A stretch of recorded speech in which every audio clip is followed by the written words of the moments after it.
Assalamu alaikum. You're watching Changing Times and I am Dr. Zubair Khori.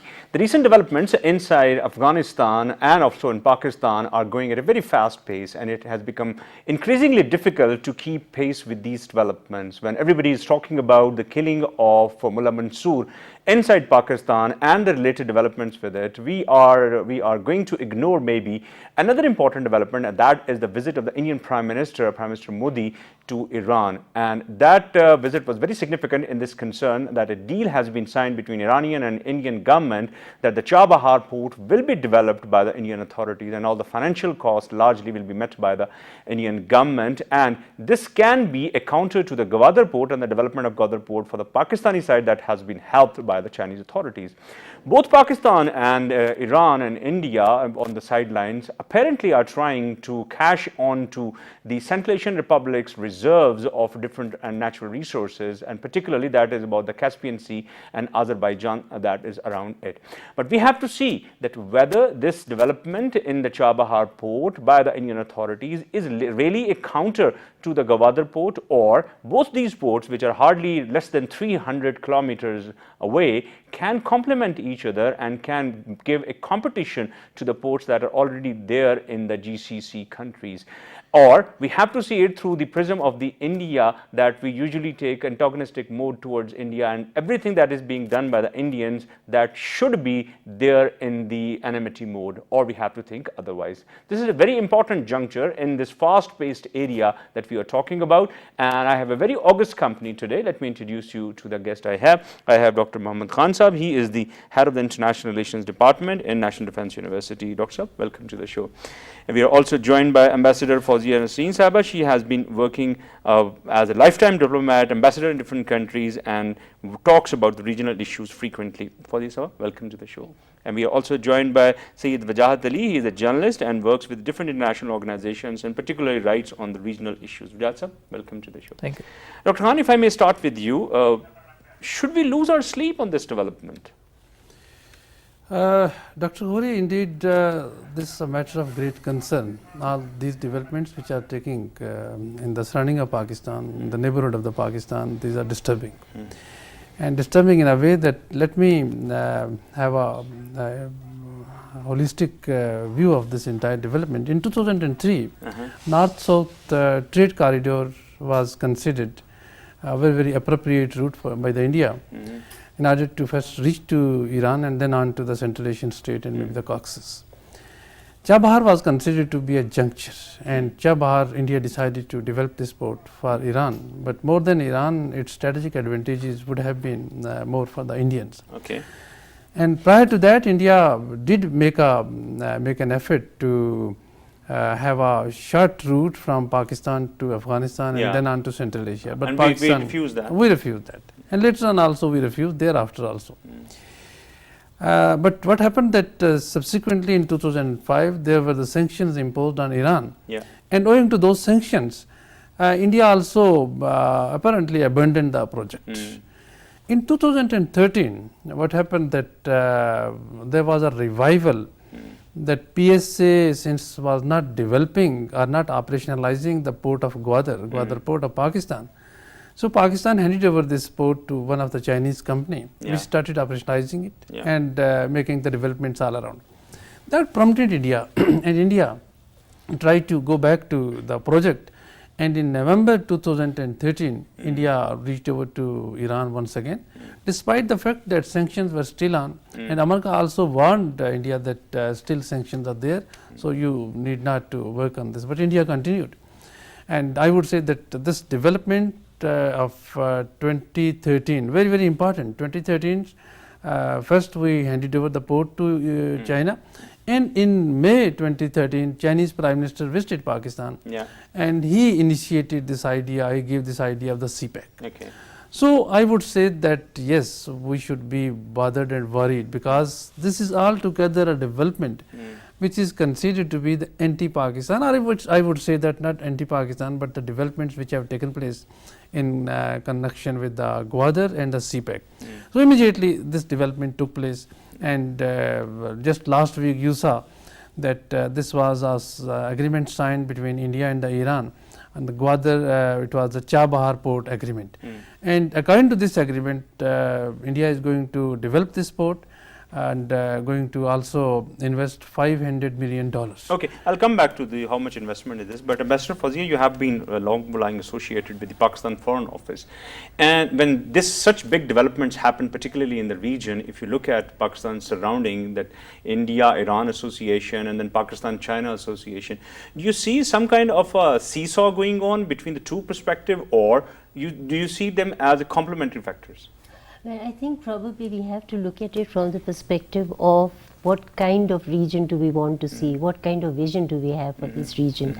Pakistan has a geostrategic location and importance as well. And I think, and also rightly pointed out, we are at a very critical juncture.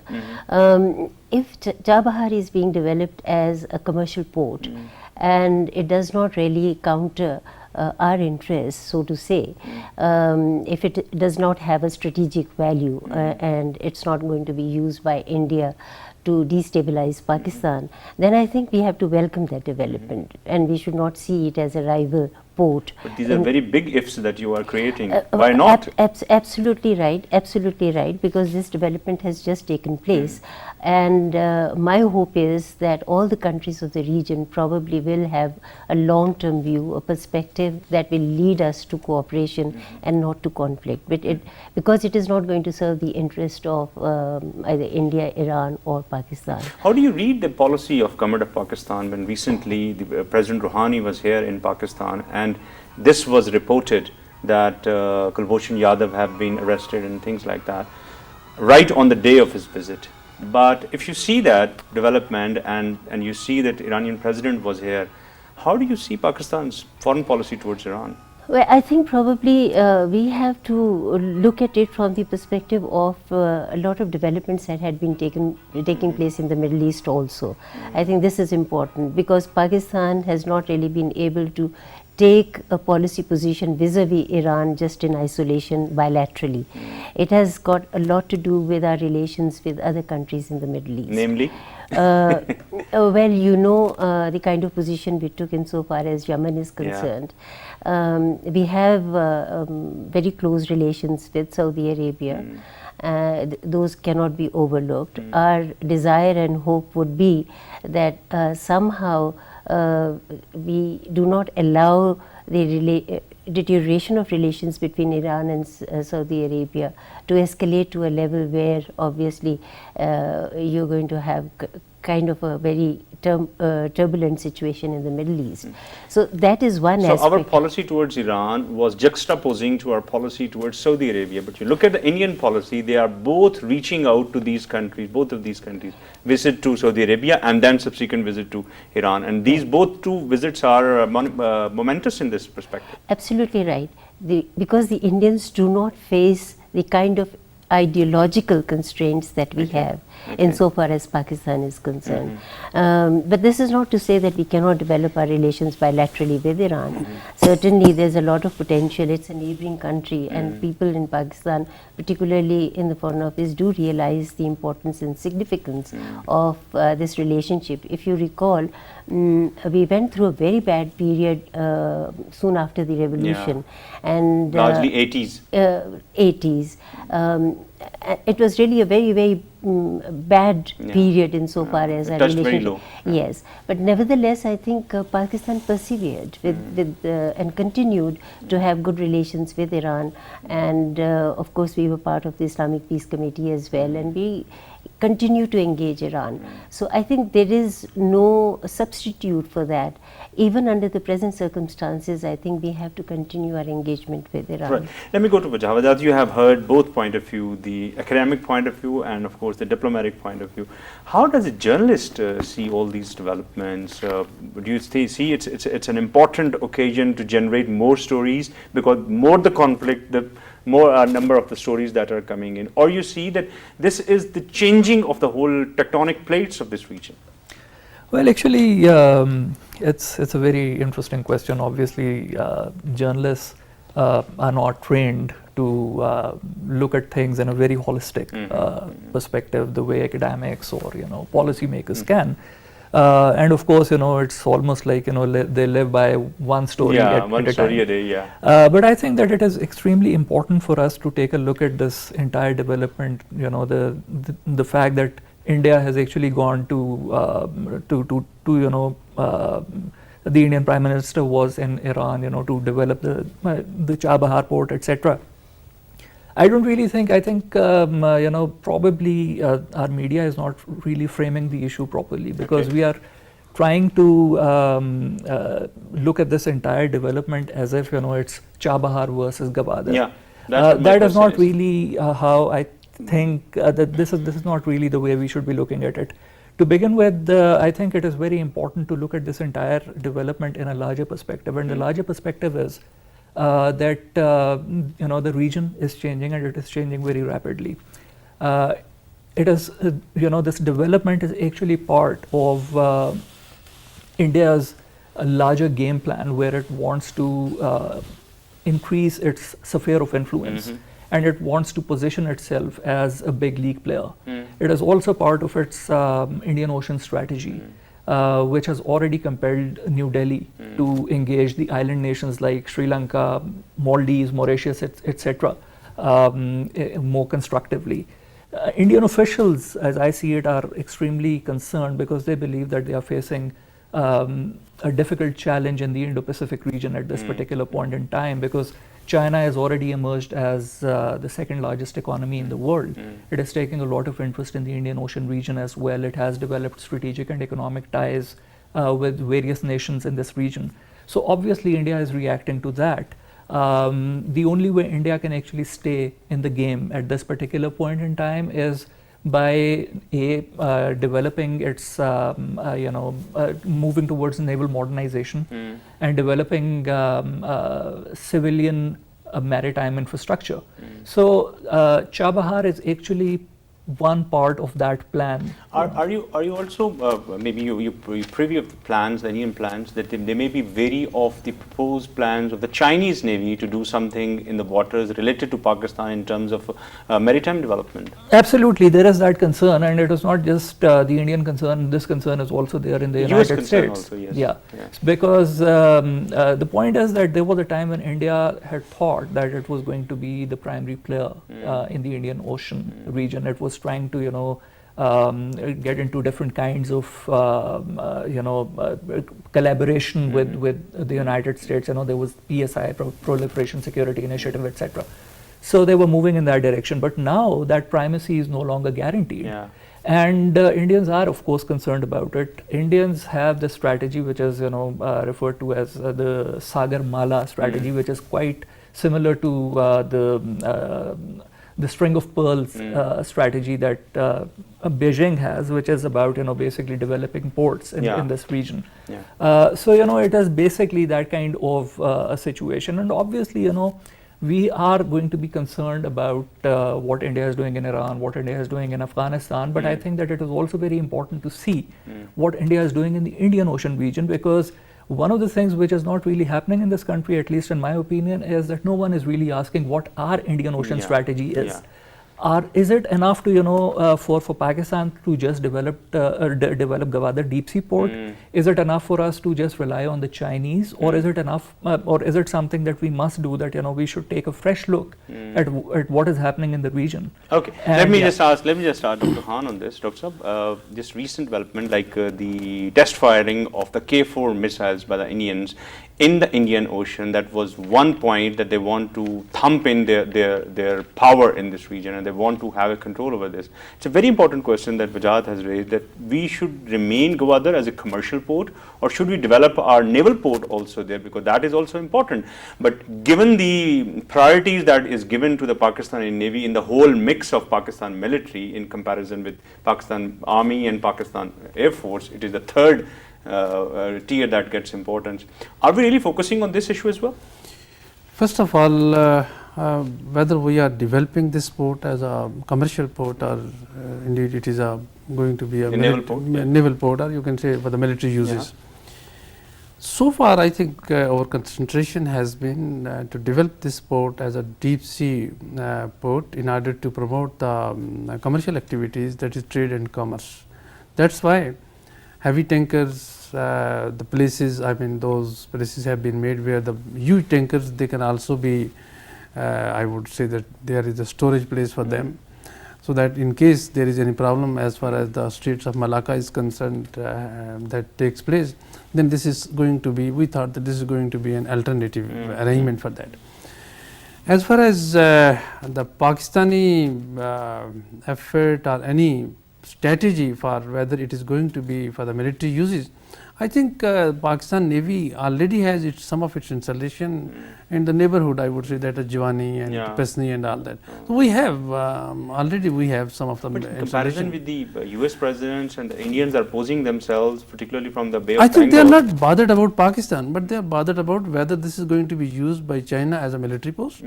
This is something, a point of concern where India and the United States, they jointly have been projecting this as a string of pearls for quite some time. But I think Chinese, they do not have such a motive for the time being. Reason being that if you see the Chinese Malacca dilemma, that is bigger than what indeed they want to use it. And that is going to be an alternative route. Economically, I think you know that 50% of their oil comes from the Middle East, 20% from the North African countries or the African countries now. So overall it is 70%.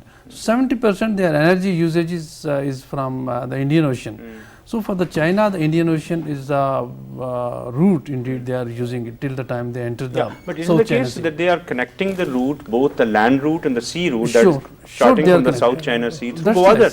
And that is the reason that they may have a seaport here with help of Pakistan. Pakistan may extend help. I think we have given them this operational control and all that, but practically they have shown that they are not interested as far as the military usage is concerned. It is only for the commercial usage. I think later on, I think Pakistan would never allow. Pakistan would never allow that Chinese military bases or the naval bases are there in the Pakistan. Yes, there is a development going on, parallel development. That is signing of LSA.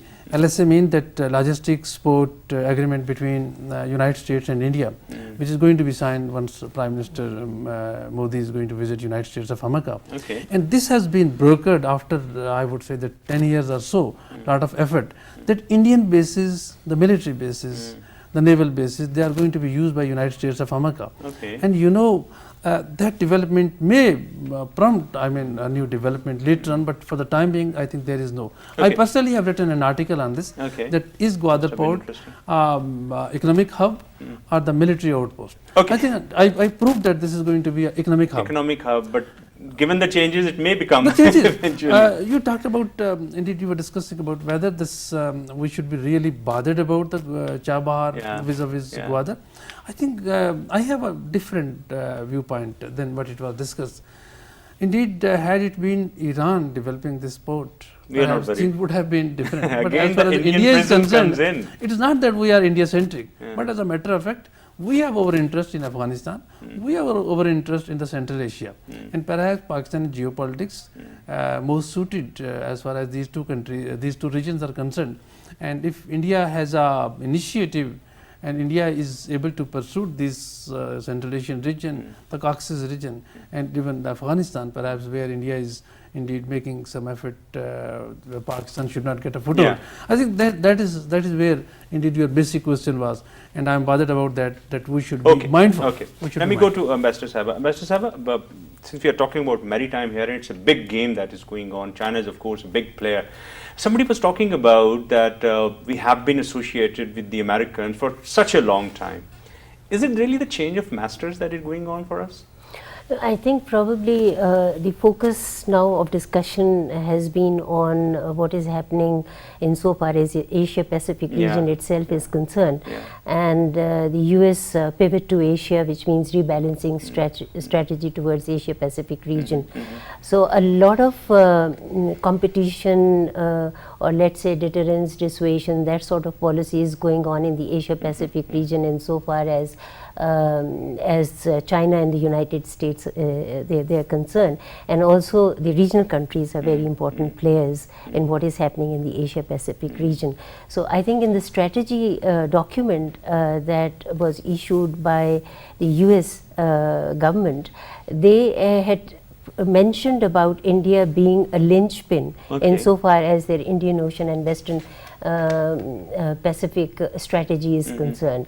But I have personally listened to some of the Indian scholars who had visited Pakistan, and they made a statement that it's up to us to determine whether we are going to be linchpin of the United States or not. And the trade between China and India is almost like $80 billion. So the stakes are too high for the Indians to overlook. This is not to say that they are not going to sort of tilt towards the United States, but I think they are going to remain cautious over a number of years. In addition to that, Iran also has its relations with China, and Afghanistan too has is keen that China should remain engaged in Afghanistan. The point here is, as the Indian focus, as we are talking about, Dr. Saab, that if Chabahar has been developed by the Iranians, we may not have that much worries, but the Indians are coming in. So should we be worried about it? If the Indians are enjoying this kind of leverage, that it's our decision to become the linchpin or not. Absolutely true. But the point is that we have to focus on what do we want to make out of CPEC. I mean, CPEC is a very big project, and the sooner it is implemented, the better it will be for Pakistan and the region. And if it is done before actually the Chabahar North-South corridor and so on and so forth is developed, I think we will have an edge. And I have myself heard a lot of policymakers in Pakistan saying that these two ports, Gwadar and Chabahar, are not rival ports, and probably at some stage they are going to link by road Gwadar with Chabahar. Yeah. So I mean, insofar as the around 230 kilometers between them. Insofar as the India factor is concerned, obviously it's a crucial question which will determine Pakistan-India relations and how do we develop those relations. This is going to determine the future of this region. Okay, but that's up. If you look at the Gwadar port's future, I think it's detrimental to the peace and security inside Afghanistan.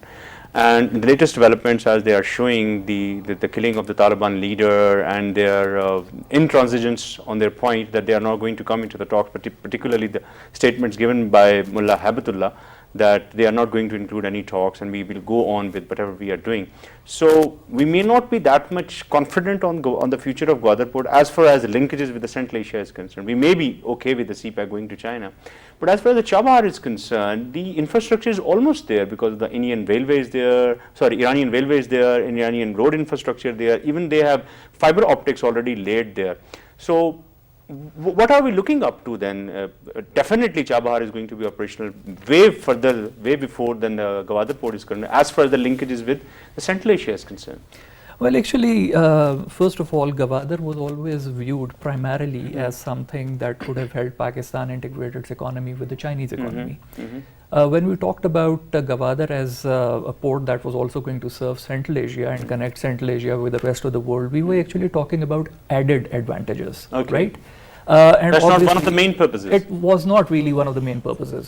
The other thing was that even if that had to happen, it was going to happen somewhere way ahead in the future, mainly because of the fact that the situation in Afghanistan will remain extremely volatile.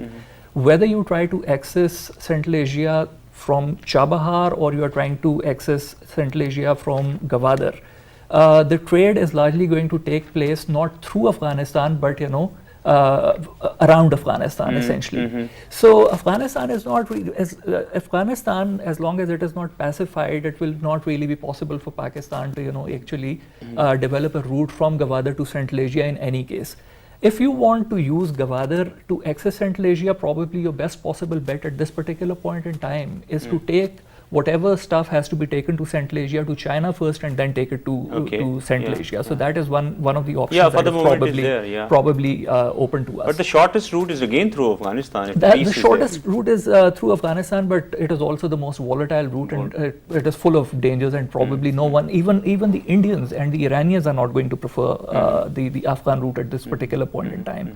So, when you think about it like that, Gwadar has its own utility because Gwadar was not really about Central Asia to begin with. Gwadar will have its utility And of course, Chinese economy is a huge economy. Chinese requirements are extremely huge as well. So Gwadar port will remain extremely crucial. Okay. If you look at into the this whole developments that are happening inside this small portion, look at the GCC countries. Somebody was telling me that the GCC countries are also perturbed over it because their future incremental economic disbursements may be affected if Gwadar and Chabahar both are developed into commercial hubs, and maybe the air hubs, maybe the domestic and the international transport is going on because they are inside the creek and we are both are in the open sea. How do you see the GCC role here? Well, that is true actually, because there is a lot of trouble that is already brewing in that region. So that is a concern for the GCC countries. But it's not just the Gwadar and the Chabahar ports. It is also the port that Oman is, for instance, that developing. That can also, attract certain market share if, the situation becomes. I wonder US is also coming there as far as the port is concerned, the Omani port is concerned. So essentially that is exactly the point essentially is that right now we are looking at a region that is getting, into geoeconomics and geopolitics at the same time. Area. It is becoming the hub of a global economy, and it will actually become a hub of global economy in let's say in another 10-20 years. And we have to prepare ourselves for that, and we have to, as I said earlier, we have to actually tailor our foreign policy accordingly. We have to take a fresh look at the region. We have to ask ourselves whether we are actually ready to take these challenges and whether we have the ability to benefit from all these changes that are taking place in the region. Ambassador Sabha, you want to comment on this? Do we really have to look, linking your last answer to my question, that we have to understand our policy dynamics vis-a-vis Saudi Arabia?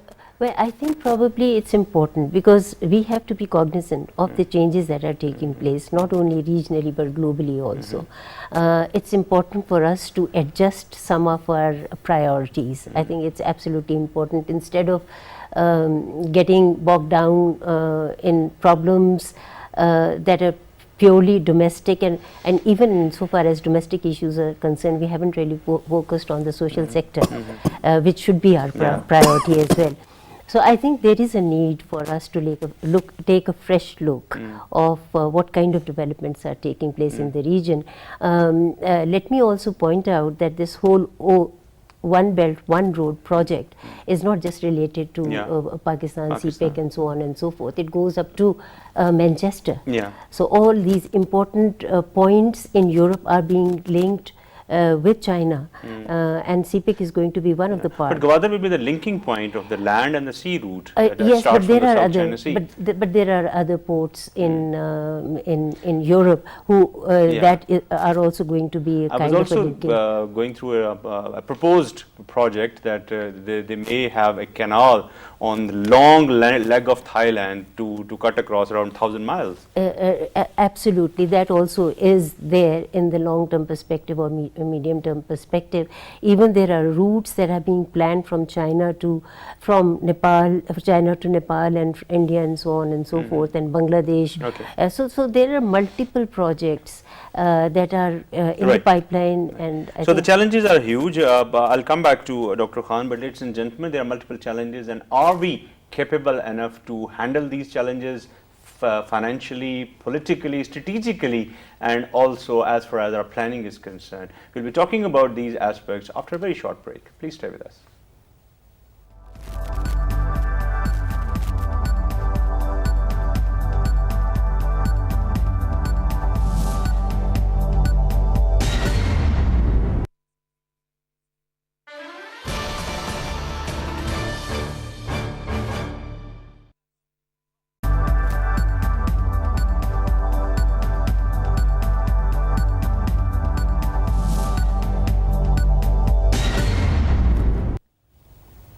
Welcome back, ladies and gentlemen. We have been talking about the recent developments that are happening as far as the Chabahar and the Gwadar port are concerned, and what could be the implications for the Indian Ocean particularly and Indo-Pacific Oceans in general. So these are big challenges, as we were saying previously, just going before to the break. Dr. Khan, are we ready for these challenges? A huge financial, political, diplomatic, economic challenges. So far, what it has been the development, I think we have not made the preparations which were really needed. It is on all fields, I would say, that economically, politically and diplomatically, and to some extent I would say strategically also. But if we are able to develop a consensus as far as the CPEC is concerned, where we find lot of still lot of division and split among provinces and the political parties, and we are able to complete it in the given time frame, I think we can meet the challenges. We can have at least the significance of Gwadar port and significance of this China-Pakistan economic corridor safeguarded. Because this is not indeed a connection, or you can say corridor between Kashgar and Gwadar, but subsequently its linkages has to be with the Middle Eastern countries, and maybe later on India is also would be also a beneficial country. But if we are not, and India develops Chabahar port earlier than the Gwadar port, because there is always though what we were listening that Chinese Iranian ambassador said that these are going to be the sister ports and they are going to complement and supplement each other. This is, I exactly remember, once the Iranian president visited Pakistan, he said that this is going to be a complementary. I mean, they are complementing going to each other. But that saying is something else, and what practically happened, that is something going to be something. After all, this world is governed by the power politics. The nations, they have their own national interest, strategic interest, political interest, and in that perhaps they have their hidden agendas. In today's world is more, it is the economic world. So economically, perhaps if Pakistan is bypassed, what we were looking at Central Asia, if Pakistan is bypassed, then we will be at the losing end. Then Afghanistan situation, just a brief situation in Afghanistan. It is indeed going to dictate that whether Pakistani route to Central Asia, later on, if we agree even, that is going to be useful, suitable or not. Because so far we have... But for the moment it is not. It is not. Everybody can see that. Kasa 1000 and even Tapi, I think we have not been successful. So what we are looking at, I think... We have done that groundbreaking ceremony, Prime Minister was there. We did that, but as a matter of fact, what we need to do now, you ask the challenges and how to do, that's a way forward, I am telling you. That we need to stay engaged with Afghanistan, we need to stay engaged with Iran, and let's not leave them for the alliances with the India, which is the rival country of the Pakistan. Yes, they can have their bilateral relationship, but after all, Pakistan should not lose its relevance. This should not be at the expense of Pakistan. Ambassador Saab, what could be the feel inside the ambassadors' circles? You might be moving in the diplomatic circles. What are they talking about in terms of these two developments here and there? Are they feeling confident that something big is happening, or they're still wary of the developments in Afghanistan? Well, I think generally speaking, there is a bit of a disappointment insofar as the way we've handled some of these challenges, not only among the former diplomat circle, but generally speaking, I think so. So we need to really think about these challenges seriously and see what are our options, and we have to create options for ourselves. We have to create space for ourselves. Tapi and Kasa 1000 ultimately is going to link Central Asia with India as well, because they are going to go to. Why can't we develop Iran, Pakistan, India pipeline, for example? This whole proposal can now be revived, and India can also be taken on board on this. How about this, that we may rethink of this idea of not giving access to India to access our land to link with Afghanistan? Can't we have a substantial leverage on their goods, and once their economic interests are there inside Pakistan, in addition to the money that we will get? How good or bad is this idea? Well, I think there are two views to it. Obviously, economic linkages, normally if you are going to go on this interdependence, independency theory and all that, obviously is going to probably lead to diffusion of tension. But the question is that how much homework we've done on that. There is resistance from within Pakistan, on certain lobbies I think probably see it as a threat that our roads maybe are not ready, or there is roads are security not threat? ready, plus I think automobile, agriculture, and so there are certain sectors they have serious apprehensions that once this is allowed, probably what is going to happen is that they are going to lose markets in Pakistan. So this is one aspect insofar as bilateral trade between Pakistan and But India if the trade is bound Baga to Torkham, Torkham, the problem they are not allowed to get anything out of it, maybe. Right. The problem is that how do we manage the border? It's a long route. Because what is happening is, I'm not. I haven't seen it myself, but obviously those people who have, they tell me that whatever goods are going from transiting through Pakistan going into Afghanistan, they are coming back, they are coming inside Pakistan. So how do you check that? Okay. So with Afghanistan, we have to develop a mechanism for border management. I think it is important. It is important for the traffic of people between Pakistan and Afghanistan, and also of goods. So I think this whole thing has to be managed in a constructive manner, not as something which probably is threatening. We have to find a way out of this solution which helps Afghanistan, Pakistan and India as well. Pajat, if we may not be omitting Afghanistan in this whole mix, because that is one important player, whether we like it or not. The recent threat that was given by the Balochistan minister, some people are taking it in a not a good taste. But that can be representation of the compassion fatigue that we are going through at the moment. The choice of words may be wrong, but as far as the Pakistanis are concerned and the things that we have done for Afghanistan, particularly as far as the refugees are concerned or humanitarian crisis is concerned, we are not being paid back? Well, actually, you have to look at this whole issue about the refugees and everything within the larger perspective. I don't think that this thing would have cropped up at this stage if this whole, this fiasco attack had not taken place, Yeah. if Mullah Mansoor had not been taken out, because of course Pakistan is furious about it, mainly because of the fact that the Americans have said something else at the QCG, and they have done something totally different. So, and the other thing is that even if the Americans describe it as a tactical victory, you can't really add strategic value to it, because it is not really going to take Afghanistan towards peace. If you take out one person who is not even charismatic enough, who was not even absolutely, who was not even in control of his own group. And this entire notion that he was dragging his feet, he did not really want to talk peace, etc., is not really true, mainly because of the fact that Mansoor was primarily trying to consolidate his control over his group, and that was his primary focus after he took over, after the news about Mullah Omar's demise was made public. So he was facing plenty of problems within his own group, and of course it made more sense for him to deal with that situation instead of just coming over to the QCG, giving certain guarantees and then failing to get them implemented. So it was that kind of a situation.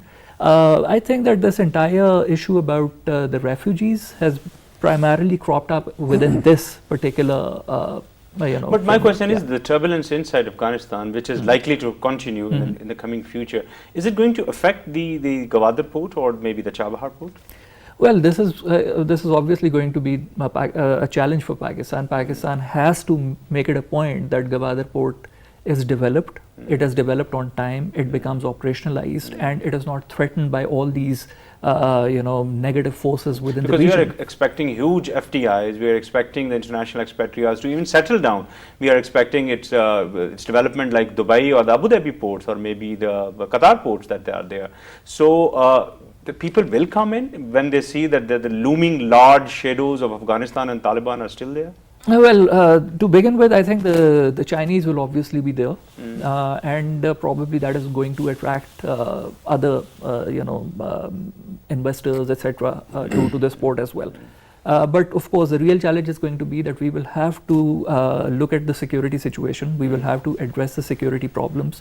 Now it has become extremely clear that there are a number of forces within the region that are trying to undermine this project. Yes. So we will have to deal with that, and we will have because as long as we are not going to do that, we won't really be able to inspire confidence within the international community to come and take advantage of Gwadar.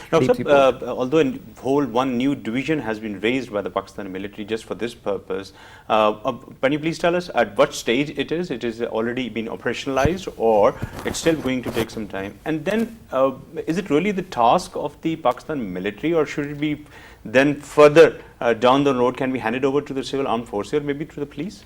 I think for the time being, you know that the major apprehension which the Chinese president or the China overall has, and it had in April 2015 once the agreement was signed, the security. And that was the time the Pakistan army came in the front role that we are going to provide you the securities, guarantees, and it was decided that security division would be raised. Yes, it has been, a Major General has already been nominated for that. Okay. Troops have been, most of the troops, they have already been nominated, and they have also been trained, and most of them, they have been pulled from what the existing formations are, and they are well trained people. Okay. Why whether they are going to be supporting this entire route, I think one division would be too less, but it's not only one division. Ultimately, it is going to incorporate all the civil armed forces and even police of the various regions, starting from Gilgit-Baltistan to Gwadar. Yeah.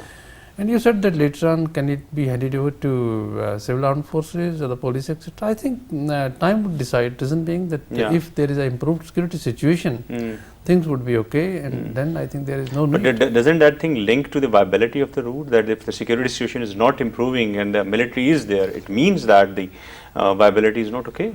You know, till the time we have a kickstart of the, I would say that this transportation and all that, we face problem for, I would say, another decade or so. Yeah. But once things are in routine and in continuity, then well, by the way, CPEC is not only a route. There are also many other things. Many other things. These are economic activities and all that. And so this is going to increase the stakes of the people. Yeah. From Gilgit-Baltistan to Kholistan, and then from Kholistan to what we see the Punjab, and thereafter to Sindh and Balochistan.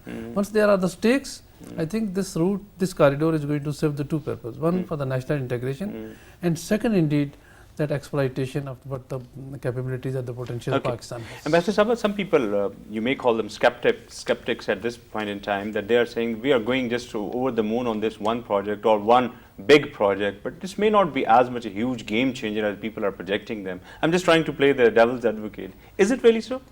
Well, I think probably if you look at the huge amount that has been committed for this project, $46 billion, where else has this amount been committed by any country except for the Marshall Plan in Europe? So from that, looking at it from that point of view, the huge investment that is going to come into Pakistan, I think probably skeptics should have another look at it. The important thing is that we have to play our role. That is absolutely important. Whether we have the resources to divert to the projects that are going to be undertaken in Pakistan, whether we are developing the kind of human resource that human will be capital, needed. yes. I think these are very important questions, and we need to focus on them. Insofar as Balochistan is concerned, they've suffered a lot. I mean, they get the bad name for Quetta Shura and people who are sitting over there. So perhaps they've reached a stage where they're fed up, because opportunities are being deprived to this province, and probably they are sending out a clear message to the Afghan refugees, particularly living in Balochistan, that either they have to live within the parameters of rule of law, or else they should go back to their country. And Afghanistan does have a responsibility to create the enabling situation so that these people can go back with dignity and respect and start their livelihood in their own country. I think they get a lot of funds from various donors. I have full sympathy for Afghanistan. They've suffered a lot, but then I think they also have to do their bit. The people of Balochistan also deserve equal share of sympathy as well. Exactly. Vajad, your last thought on this. Where do you stand on this CPEC and Gwadar? The optimist or the pessimist, or somewhere in between? Well, I'm cautiously optimistic. Okay. I think that much will depend on how we develop our own institutional capacity to build the support and to deal with the overall issue of regional connectivity that we are witnessing now. And I think that it is also important to take a look at the security situation, as I've said earlier. because that is really going to be extremely important. And apart from that, something that I said in my first comment during this program, we need to take a fresh look at what is happening in the region, tailor our foreign policy accordingly. And that is only possible perhaps when we also address certain structural problems within our foreign policy. Who determines it, and what kind of lens do we actually use when we look at the region and we determine our course. Right. Big questions that we leave for the next program. Thank you very much, Dr. Khan. Thank you very much, Ambassador Sahib, and thank you very much, Vajad Sahib, for sharing your very valuable thoughts. Ladies and gentlemen, the point here is these are the big things that are happening in this region. As Ambassador Sahib just pointed out, after the Marshall Plan, perhaps this $47 billion is one of the biggest investments that any one country is helping to the other country. Yes, we are optimists, but as Vajad has said, we may have some cautions here and there. We have some structural problems, we have some planning issues, we have some human capital problems that we have to address in the next very few years to cope up with these challenges, to come up and standing tall against these odds, so that these dividends can be reaped for the people of Pakistan for their better future and prosperity. Your comments and feedback are more than welcome at facebook.com/Dr. Zubair Ghori official, and my Twitter handle is Dr. Zubair Ghori. That's all from us tonight. Have a very good night. Allah Hafiz.